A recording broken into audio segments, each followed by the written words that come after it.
Salut tout le monde!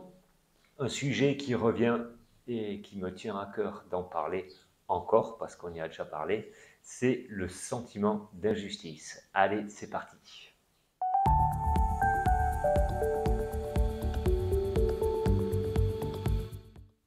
C'est pas pour rien que ce sujet il me tient à cœur, c'est parce que je l'ai énormément vécu, je l'ai énormément senti, j'ai été tellement en colère par ce sentiment d'injustice.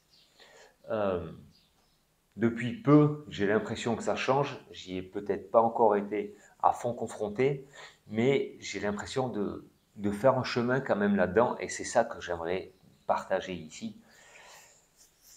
Le chemin que moi j'ai découvert, c'est que je me suis rendu compte que ce sentiment d'injustice, il m'appartenait uniquement à moi et avait rien à voir avec les gens qui étaient acteurs de ce sentiment d'injustice, qui étaient déclencheurs de ce sentiment d'injustice, qui m'appartient uniquement. Quand je suis face à une situation d'adversité qui me déclenche ce sentiment d'injustice, ça n'a rien à voir avec la personne ou avec la situation qui déclenche ce sentiment. C'est moi qui ressens ce sentiment d'injustice, c'est moi qui ai un jugement depuis mes lunettes à moi, depuis mon imagination, depuis ma vision des choses, et qui décide que ça c'est pas juste et que ça c'est pas comme ça et que ça devrait être autrement. Ce fonctionnement-là, il vient directement toucher, à mon avis, la reconnaissance de soi-même, la sécurité en soi. Est-ce que je suis en sécurité à ce moment-là, moi, avec moi-même? Moi, c'est énormément ça qui, en regardant ça, c'est ça qui m'a aidé de sortir de ce sentiment d'injustice. Et je dis d'en sortir, même si c'est assez récent, je vois que le, la dernière fois que ça m'est arrivé, jusqu'à aujourd'hui, le délai est énorme par rapport aux fois d'avant, par rapport à avant où les délais étaient tout petits, je vivais ce sentiment d'injustice extrêmement souvent. Et là, ça fait longtemps que ça m'est pas arrivé. Donc c'est pour ça que est-ce que j'en suis sorti complètement, je ne sais pas. Mais en tout cas, ce regard sur moi, sur ma sécurité, sur l'amour que je me donne à moi-même, un petit peu, la considération que je me donne,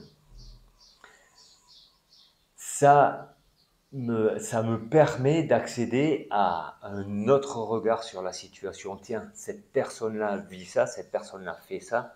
Je ne suis pas obligé d'être d'accord avec, je peux être complètement contre et je peux même trouver ça injuste, mais étant donné que je suis en sécurité avec moi-même et que je me permets de lâcher des fonctionnements de défense qui n'ont plus lieu d'être maintenant, je me permets de me dire, mais j'ai plus besoin de fonctionner comme ça, j'ai plus besoin de me défendre, j'ai plus besoin de me justifier, alors je peux trouver une situation injuste sans être dans l'émotion de l'injustice.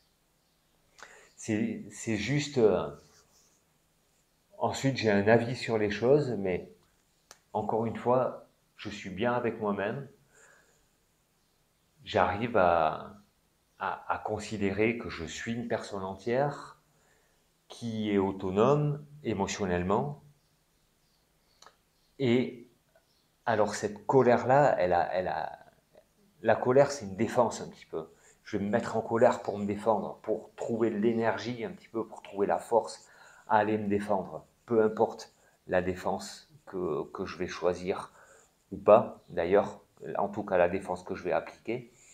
Et justement, le fait d'enlever cette émotion-là, ça permet même si j'ai la colère qui monte, parce que c'est une émotion, j'arrive quand même à avoir le choix de ma stratégie de défense s'il y a besoin de défense, de ma stratégie de fuite s'il y a besoin d'une fuite, de ma stratégie de rien, si je peux me permettre, rien.